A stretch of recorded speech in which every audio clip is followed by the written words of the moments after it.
Funny how the word emergency makes hearts skip a beat, like suddenly time itself has teeth. You hear it, and your pulse jumps, your mind races, your hands itch to move faster than they ever have before. Someone says, "Open this now," and the panic sets in, because you start imagining what happens if you don't. That's the trick, isn't it? The pressure of urgency isn't always about the danger itself. It's about the fear of hesitation. People don't realize that most disasters aren't born from the storm, but from the seconds wasted waiting, doubting, second-guessing. When the order comes sharp and clear, it's not asking you. It's daring you to act before the window slams shut. Urgency exposes who can act without hesitation. Because when the signal comes, when the demand hits your ears, there is no time for long speeches or careful debates. The world doesn't pause to give you room to think it over. It slaps you awake, throws the choice in your face, and says, "Move or die." And most people, they crumble under that weight. They freeze, their thoughts spiral. They convince themselves that hesitation is wisdom. But hesitation is just another word for surrender. In those crucial seconds, it's not the clever one who wins, not the calm one, not the one with the perfect plan. It's the one who acts. The one who doesn't wait for permission from their fear. You can see it in the smallest things. A fire breaks out, smoke filling the room, alarms screaming. Half the people run toward the exit without a second thought. The others, they stand there blinking, trying to process, waiting for someone else to confirm what they already know. And by the time they move, it's too late. They're trapped in the flames of their own delay. Not because the fire was faster than them, but because their hesitation made it so. The danger wasn't the smoke. It was the seconds they wasted convincing themselves it wasn't real. The funny thing about urgency is that it reveals character like nothing else. You can pretend to be brave when everything is calm. You can wear the mask of confidence when the world is still. But the moment pressure hits, when an order cuts through the noise, the mask falls off. Suddenly, the truth shows itself in how fast your legs move, how quickly your hands reach out, how sharp your decisions cut through the fog. Some people collapse into chaos, others snap into focus. And you only know which one you are when urgency leaves you no room to fake it. What people don't understand is that hesitation feels safe because it feels like control. They think, if I wait just one more second, I'll be smarter, I'll be better prepared. But that second isn't control. It's a chain. Every tick of hesitation wraps tighter around your neck until you can't breathe, can't move, can't escape. The storm doesn't wait for you to feel ready. The trap doesn't loosen just because you're scared. Reality doesn't pause while you make up your mind. Every heartbeat you spend waiting is stolen from the chance you could have taken. In moments of crisis, instinct takes the wheel. That's why urgency separates people. It doesn't give you time to wear your mask. It forces your real self into the light. You can't lie about your courage when the fire is at your back. You can't pretend you're strong when hesitation already swallowed your chance. That's why people fear urgency so much. It strips them down, exposes the truth of who they are.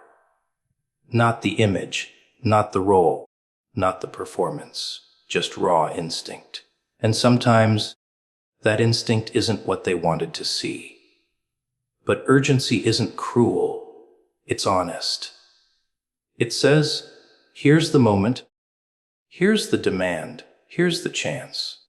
Do you move or do you rot? There is no gray area. That's why the ones who can act without hesitation rise above the rest. They aren't always the most skilled, but they have something rarer. They've killed the habit of waiting. They trust their gut when others drown in doubt. They understand that in a crisis, the first move is better than no move. They know that hesitation is the slow poison, and urgency is the scalpel that cuts it out. Every emergency is a test, but not of strength or knowledge.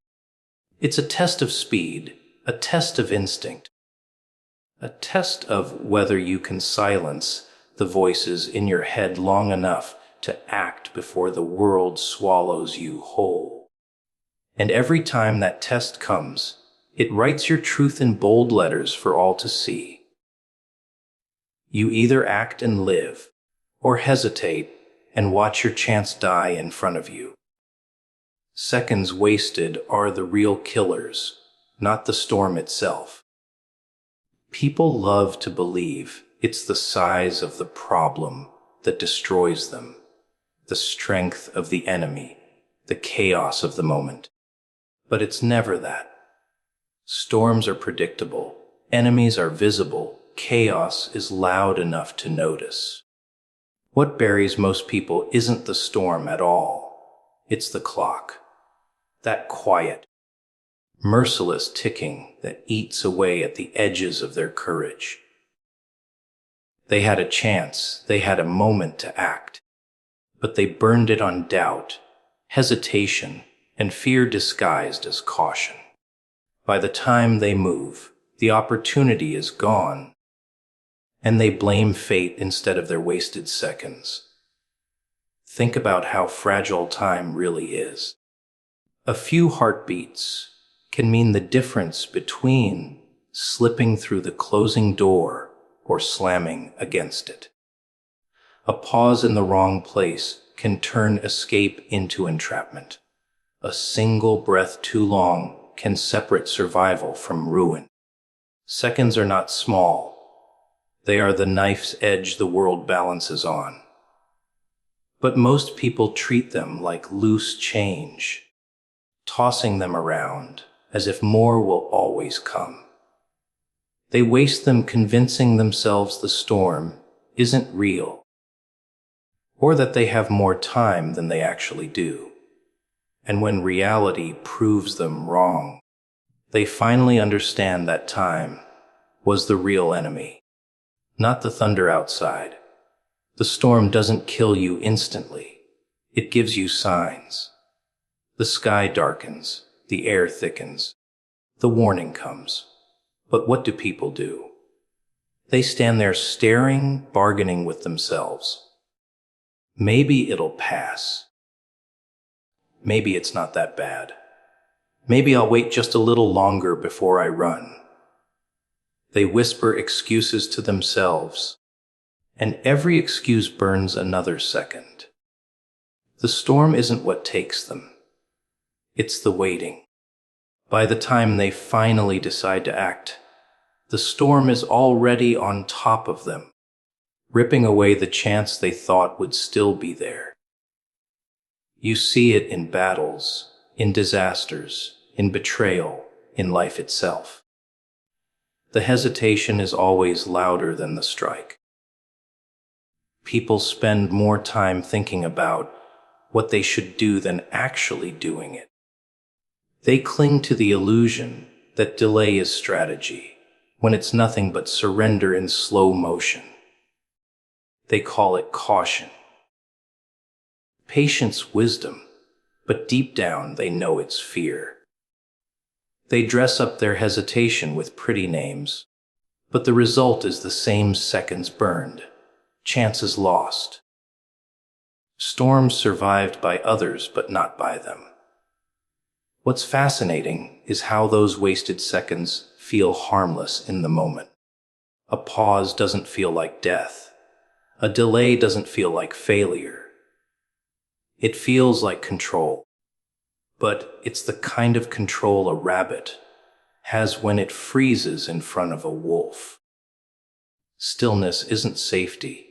It's suicide dressed up as caution. Seconds don't forgive. They don't wait for you to get your courage together.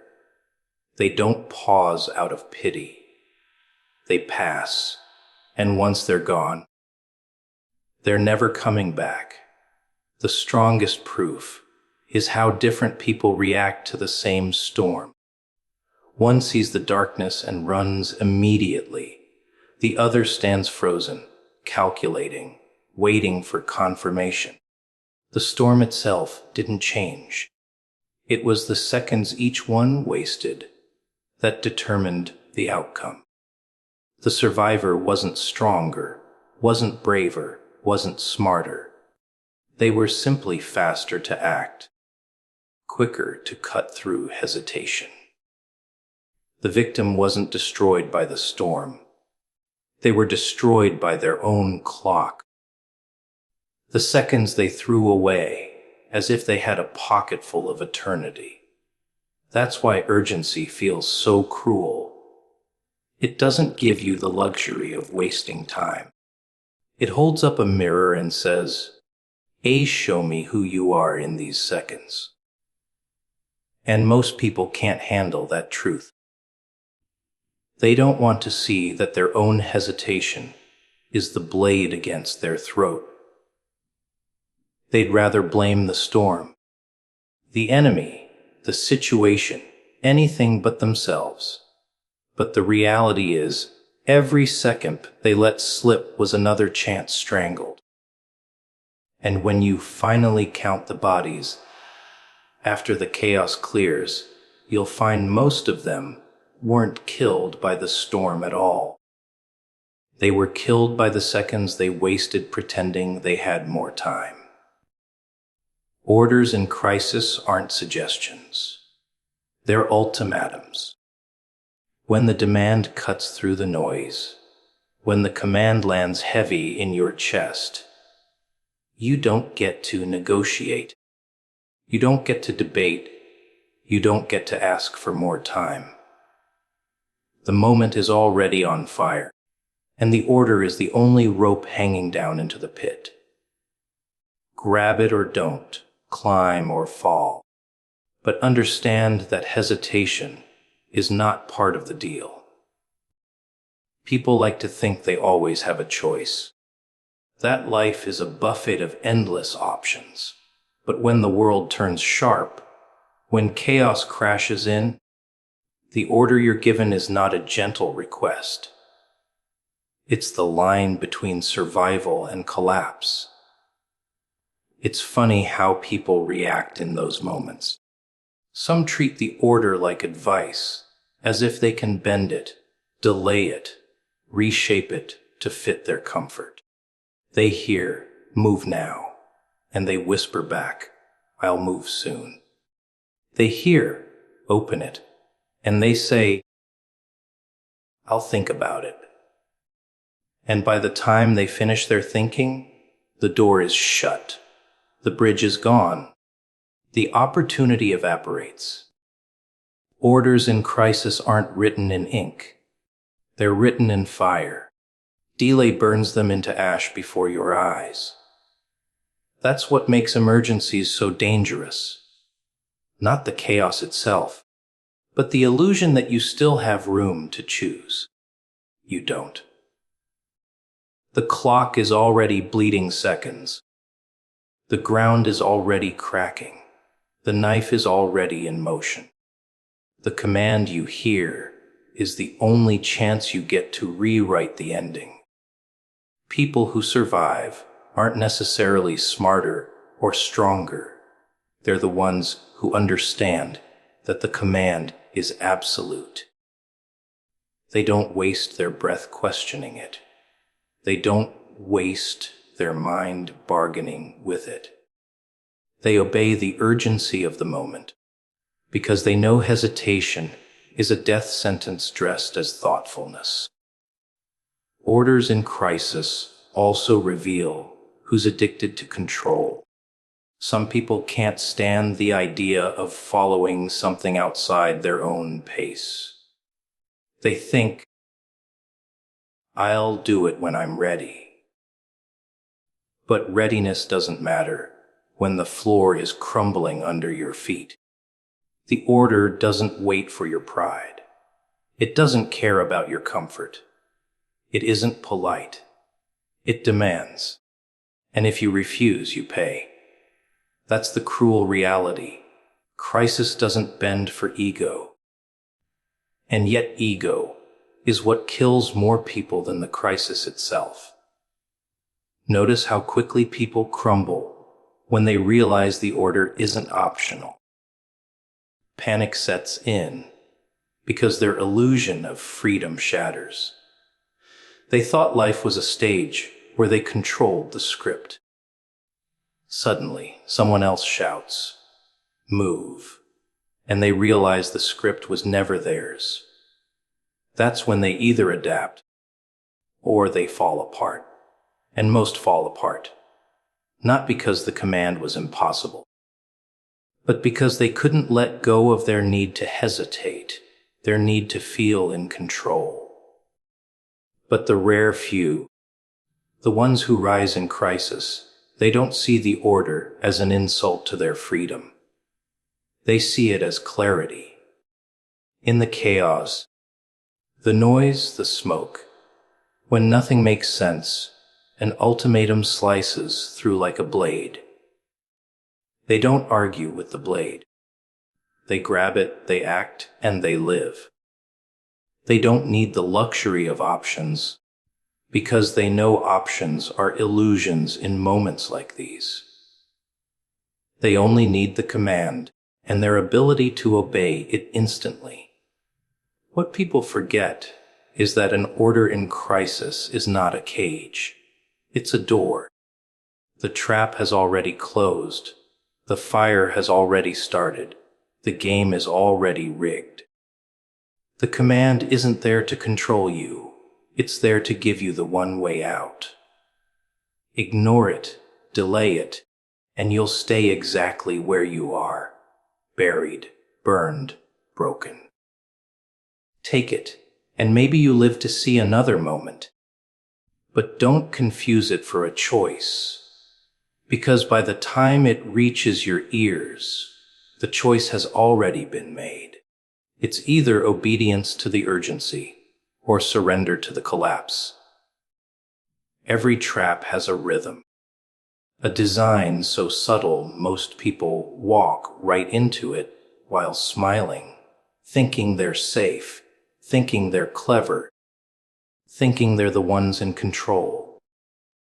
That's the joke, isn't it?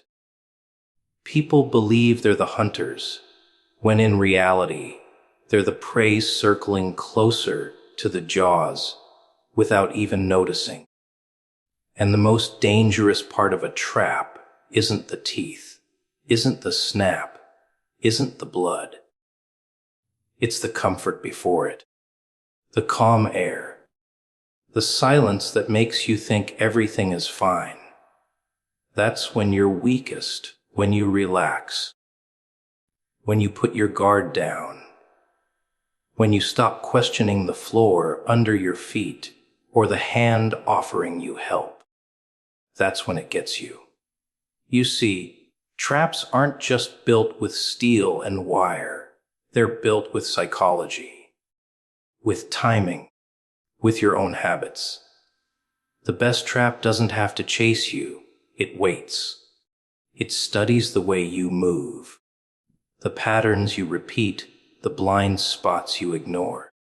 It knows what bait to use because you've been advertising your hunger all along.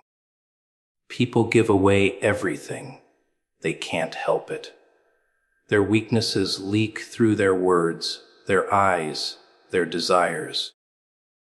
And someone who knows how to listen, how to watch, how to wait, can build the perfect snare without lifting a finger. You'll step right into it because it feels like home. That's the real trick. The trap feels like comfort until it's too late. The emergency doesn't happen when the trap is built. It happens when it finally snaps shut. By the time you hear the sound, the game is already over. And people scream, they thrash, they cry about how unfair it is, how cruel it is. But they never admit it was their own steps that brought them here. The trap didn't move. It didn't chase them. It simply existed, patient and silent, while they walked willingly into it. That's what makes it brilliant and horrifying. It makes you wonder, doesn't it? How many traps are already set around you?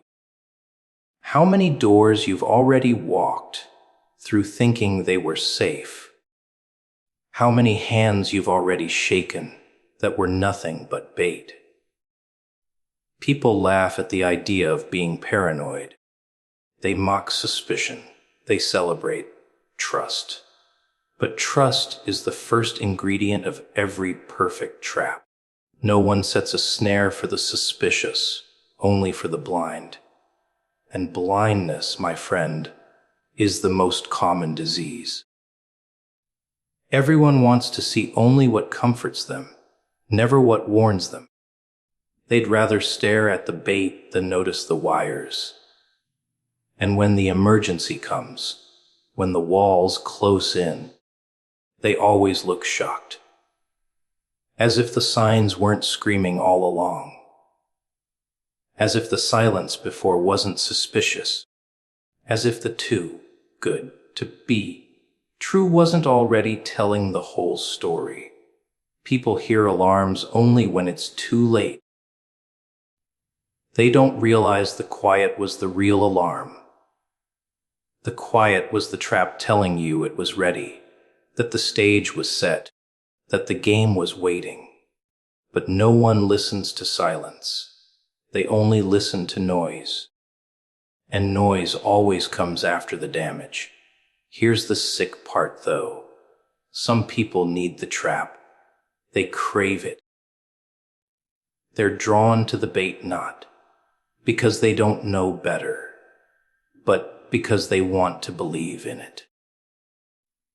They want to think that the sweet fruit hanging in front of them isn't poisoned, that the door opening for them isn't rigged, that the path ahead isn't lined with knives. They want the lie more than the truth, and so they feed themselves to the design. That's why traps will never stop working, because people will never stop lying to themselves. The real emergency isn't when the trap snaps shut. It's before. It's now. It's in the moments when you still have eyes to see, when you still have the ability to step back, when you still have time to notice the strings being pulled around you. But most don't. They laugh at warnings. They think they're too clever to fall for it.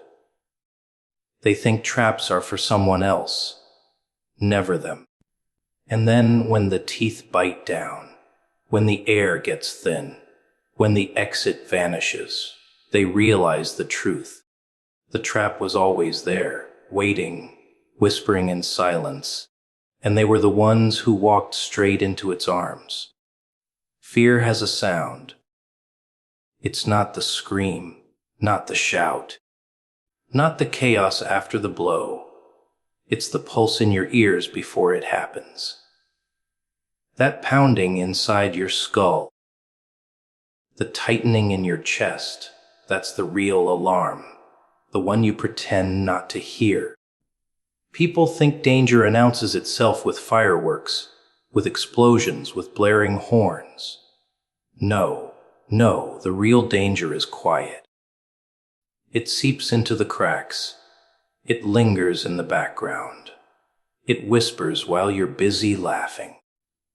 And the only ones who survive are those who learn to listen to the noise inside them before the world outside erupts. Because fear doesn't lie. It may twist, it may exaggerate, but it doesn't lie.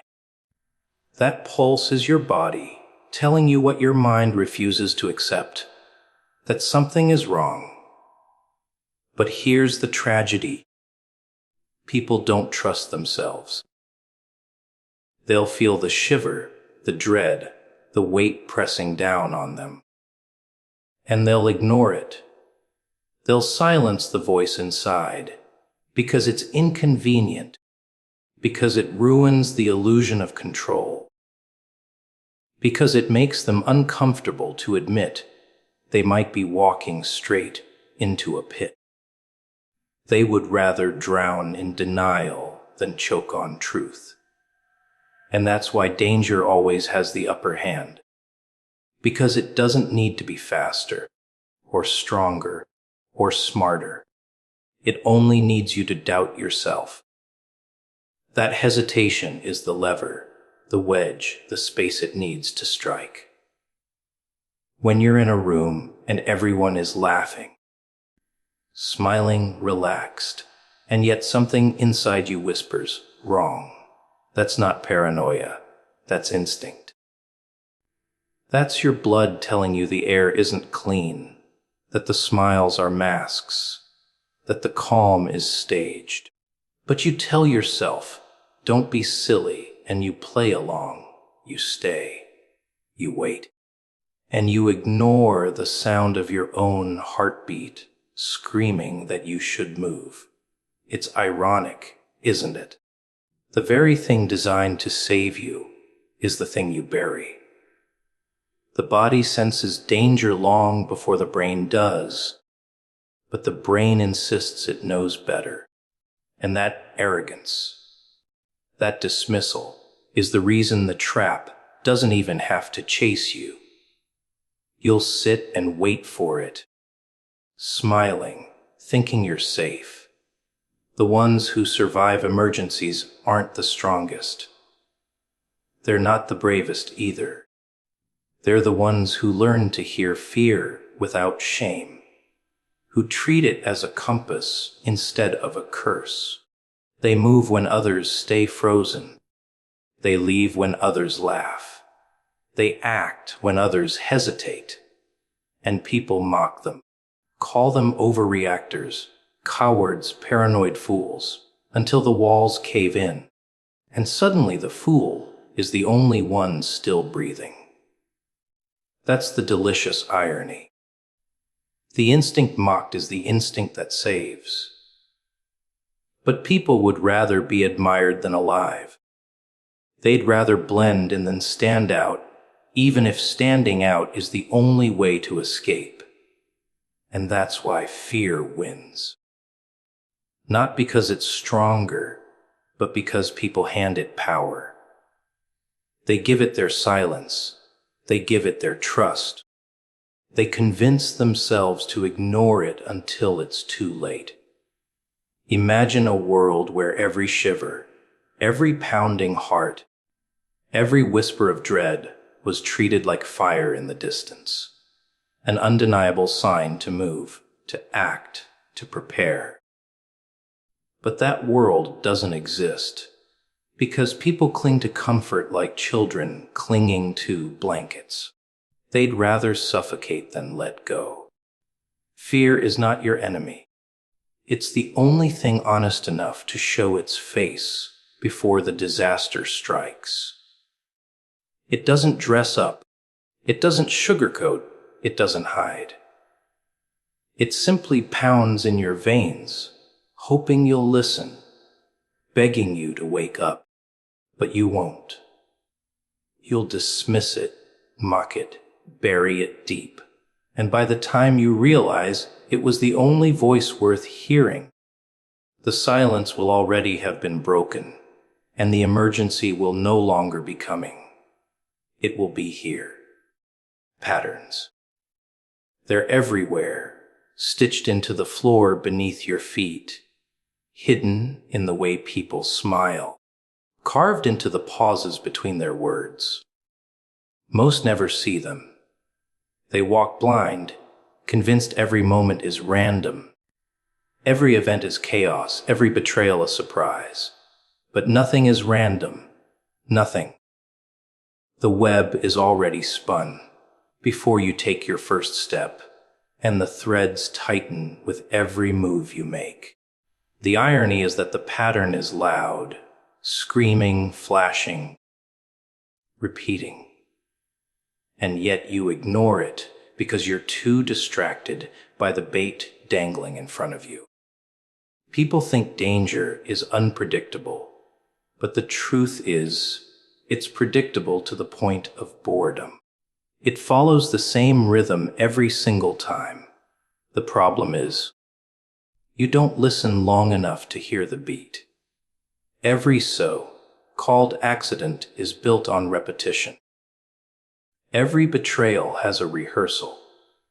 Watch closely enough, and you'll see the same words used, the same actions played out. The same silence is filling the air just before the knife slides in. But people don't want to see it. They love the illusion of surprise. They cling to the thrill of pretending the storm came out of nowhere. It makes them feel innocent, makes them feel like victims of chance instead of architects of their own downfall. But the pattern was there all along, woven into the way they ignored the signs, the way they brushed off the tension in their gut, the way they told themselves stories to make the lie more comfortable. You want to know how a trap really works. It doesn't just wait. It teaches you the rhythm first. It lets you get comfortable with the sequence, lets you believe the routine is safe, harmless, reliable. Step, pause, bait silence. And then one day, the pattern changes ever so slightly. The pause stretches longer. The bait looks a little brighter. The silence feels heavier. That's your signal. That's the red flag waving in your face. But you don't stop. You never stop. You tell yourself it's fine. It's nothing. It's in your head. And so you walk right into the jaws that have been waiting for the moment you got too bored to notice the music. The ones who survive aren't magicians. They're not prophets. They're just better listeners. They hear the offbeat, the discord, the moment when the song no longer matches the steps. They don't laugh it off. They don't ignore it. They know that the smallest change in rhythm is never small. It's everything. It's the alarm bell before the fire burns down the room. But most people don't want to hear alarms. They want lullabies. They want to be soothed, rocked back into blindness, told that everything is fine while the floor gives way beneath them. They'd rather keep dancing to the pattern even after the music has twisted into something sharp and ugly. That's the beauty of patterns. Though they reveal more about people than the trap itself.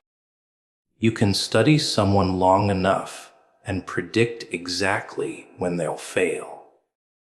You'll know when they'll hesitate, when they'll reach, when they'll trust. Their habits betray them more than their words ever could. And in emergencies, habits kill faster than blades.